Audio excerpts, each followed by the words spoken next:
La poupée. Retournant une quinzaine d'années en arrière, au temps où jouer à la poupée était mon passe-temps favori. Retournons à cette période d'insouciance où nous donnions vie aux objets de notre quotidien. Retournons en ce temps où le mot poupée n'évoquait que joie et euphorie. C'était lors de l'automne 2005. Après avoir bataillé avec mes parents pour aller passer le week-end chez ma meilleure amie d'enfance, je me retrouvais enfin devant chez elle. J'avais hâte de passer du temps avec elle, à jouer et à chanter comme nous avions l'habitude de le faire. Une fois sortis de la voiture, les parents de Marie, mon amie, sortirent pour nous accueillir. Lorsque les embrassades furent passées, les adultes me laissèrent rentrer pour retrouver mon amie, et mes parents restèrent dehors avec ceux de ma meilleure amie pour discuter un peu plus longtemps. Alors que je franchissais la porte de leur maison, j'entendis la voix de Marie qui semblait discuter avec quelqu'un. La porte de sa chambre était entr'ouverte, alors je tenta de l'interpeller. « Marie, tu es là ?» Ma copine arrêta de parler et sembla s'agiter alors que j'entrai dans la chambre. Elle était à présent de dos à la porte, sur son lit, et ne bougeait plus. Je ne sais pas ce qui me terrifia le plus.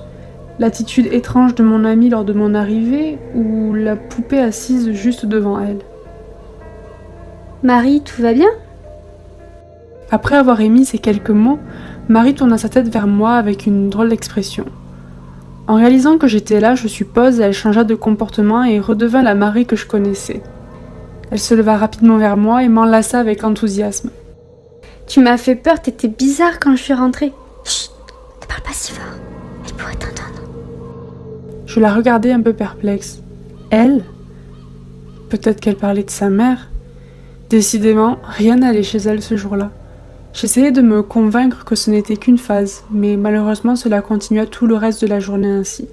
Et ce qui me perturbait encore plus, c'était qu'à chaque fois qu'elle faisait allusion à la fameuse personne qui pourrait nous entendre, elle tournait son regard vers la dite poupée. C'était d'elle dont elle parlait ? Ayant du mal à rentrer dans son jeu, je lui demandai en chuchotant. « C'est la poupée qui doit pas nous entendre. » Elle écarquilla ses yeux et mit ses mains sur ma bouche comme pour me faire taire. Ses yeux exprimaient de la terreur. Je la regardai avec surprise lorsqu'elle attrapa mon bras pour me tirer à l'extérieur de la chambre. Elle ferma la porte et commença à me dire de ne surtout pas parler de ça devant elle. « Et c'est quoi cette poupée ? Pourquoi t'en parles comme si elle était vivante ?» Mon amie s'arrêta et mit du temps à se retourner alors que l'on descendait les escaliers qui nous permettaient de rejoindre le jardin. Puis elle me dit « C'est parce qu'elle l'est. »« Quoi ? Elle l'est. Elle est vivante. » T'es vraiment bête. Je sais que t'aimes les histoires d'horreur, mais enfin là, c'est quand même tiré par les cheveux. Elle se retourna brusquement et s'approcha de moi. Je rigole pas.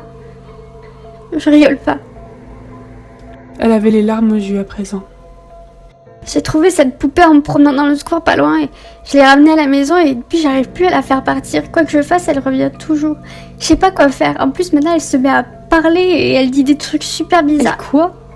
Marie, si tu veux me faire peur, c'est pas drôle du tout. Tu sais que moi j'aime pas ça, les histoires d'horreur. Mais je blague pas. C'est vrai, je te jure. J'ai tellement peur et je peux pas en parler à mes parents parce qu'elle a dit qu'elle les tuerait si je le disais. Bon, ça suffit Marie. Si tu continues, je m'en vais. Non, papa, s'il te plaît. Reste avec moi. Alors tu me promets d'arrêter de raconter des histoires. Je n'aime vraiment pas ça, moi. Promis, mais ne pars pas, s'il te plaît. Je trouvais ça bizarre. D'habitude, elle avouait rapidement quand elle faisait ce genre de blague, mais là, elle avait l'air sincère et ça ne me plaisait pas du tout. Suite à ces révélations, j'avais un mauvais pressentiment. Et tandis que l'on tentait de passer le reste de l'après-midi à jouer tranquillement, son histoire n'arrêtait pas de tourner en boucle dans ma tête. Je regardais de temps à autre la poupée qui semblait nous fixer alors qu'on jouait. C'était l'une de ces poupées en plastique pas du tout rassurante. En plus, celle-ci avait le visage comme défiguré et cela la rendait encore plus horrifique. Le temps passa et l'heure d'aller se coucher arriva. Marie se mit dans son lit et je me mis sur la petite chauffeuse située juste à côté de celui-ci. Un silence pesant régnait dans la pièce. Aucune de nous deux n'osions parler. On fixait le plafond et puis pour essayer de détendre l'atmosphère, je dis « Malgré tout, on s'est bien amusé aujourd'hui. Je suis fatiguée. Bonne nuit, Marie. » « Bonne nuit. » Et tout droit sorti du fond de la pièce, une troisième voix se fit entendre. « Bonne nuit. » Mon corps se paralysa à l'entente de cette voix. Marie se mit à sangloter et à demander à ce que cela s'arrête. J'allumai la lumière et me releva en sursaut. La poupée se trouvait à mes pieds sur la chauffeuse. Dans un élan d'adrénaline, j'attrapai la poupée et courus vers la cuisine. En m'inspirant d'un des rares films d'épouvante que j'avais pu voir, je décidai de mettre la poupée dans le four et de l'allumer. Marie, qui m'avait suivi, pleurait et j'essayais de la rassurer tant bien que mal en lui disant qu'une fois en bouillie et en cendre, elle ne pourrait plus lui faire du mal. Mais cela ne semblait pas la calmer. Et tandis que je regardais la poupée fondre et ses habits s'enflammer dans le four, la mère de mon amie alluma la lumière de la cuisine. « Mais qu'est-ce que vous faites ? Mais ça va pas la tête de faire ça à une heure pareille. Et qu'est-ce que fait la poupée dans le four ?» Elle continua à nous sermonner tout en arrêtant le four et en tentant d'enlever les morceaux de plastique fondu qui s'étaient collés aux parois. Elle nous congédia dans la chambre de Marie et continua à s'agiter dans la cuisine. Après ce qui s'était passé, nous ne parlions plus. Le lendemain, mes parents vinrent me chercher plus tôt que prévu, après la nuit qui s'était passée.